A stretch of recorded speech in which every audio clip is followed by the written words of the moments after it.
ಶ್ರೀರಾಮನಂತವನು.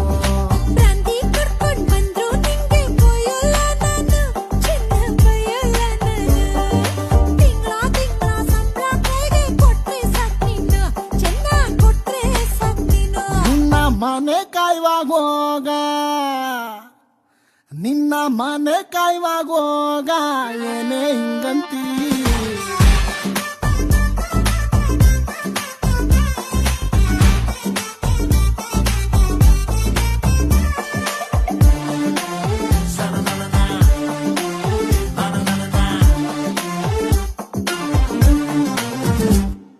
ಹುಟ್ಸಿದ್ಯಾವ್ರು ಹುಲ್ಲನ್ನಂತೂ ಮೇಯ್ಸಲ್ಲ.